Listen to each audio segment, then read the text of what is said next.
और कि भूलैलो के बाद यार कि अब तेनु बाड़ू कि भूलैलो के बाद यार कि अब तेनु बाड़ू और कि जानू अपना जान के रोवत नु बाड़ू जानू अपना जान के रोवत भूलैलो के बाद यार अब तेनु बाड़ू अखिया से लोराबा हमर बहावत कि जानू अपना जान के रोवत जानू अपना जान के जानू अपना जान के रोवत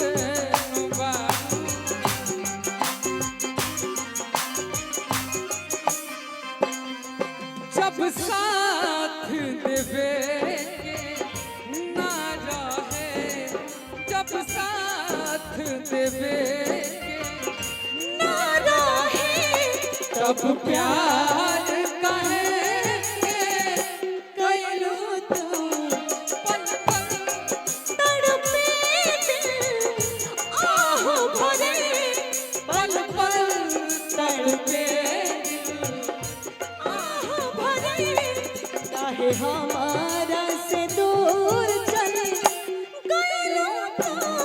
जब साथ देवे के ना रहे। राजन भैया हमें को जेएमएफ कंपनी हमारा बद्री भैया के ओसे हम गानों गले रहे हाल पूछा तारू काहे बेहाल कोई के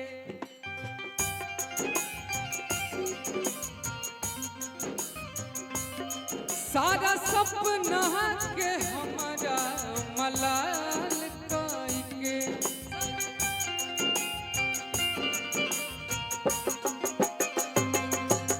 अब जीले हम जिंदगी के बेसबाद रहेगा अब जीले हम जिंदगी के बेसबाद रहेगा कि बर्बाद कैले बाड़ू 4 पॉइंट बढ़ा दे तब बर्बाद रहे दा कि सनम गम के सही आबाद रहे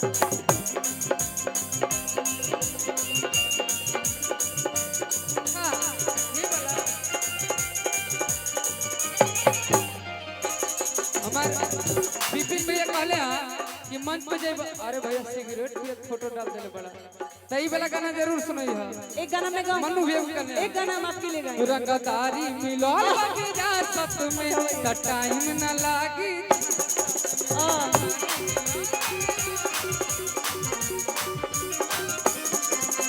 पूरा ई जिला के बार रे हवे एरिया हमार रे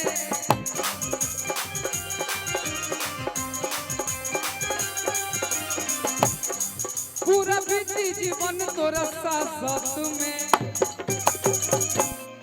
रंगदारी मिलल बबिरा सत में त टाइम न लागी हरी मिलाल का तेरा सत में त टाइम न लागी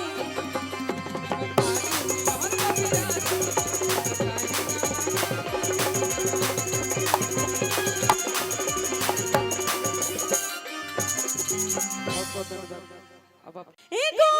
बेवफा की याद में शराबी का बात था पियल करीले हम रोजे हमो कि एगो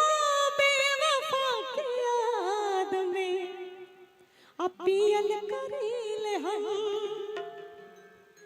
एक बार मिले खाते एक बार मिले खाते अजियल करीले हम एगो बेवफा के याद में पियल करीले हम एगो बेवफा के याद में पियल करीले हम एक बार मिले खाते एक बार मिले खाते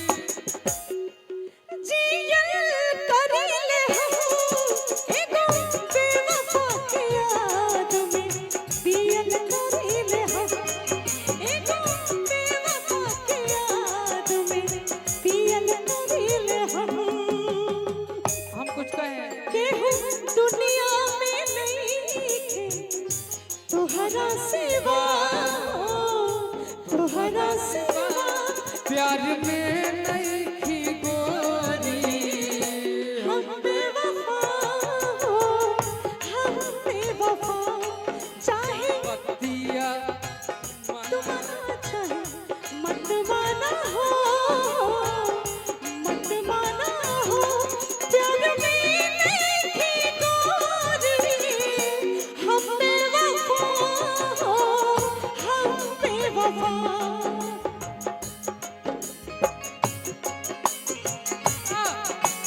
दिल दिल हम भिखारी भैया एक सेकंड हमरा दे दिया अपन हमारा इशू लास्ट टाइम बा हाँ हाँ मंच पे आज खातिर जीएम हुए के हमर लास्ट टाइम बा 5:30 लगा देनी आप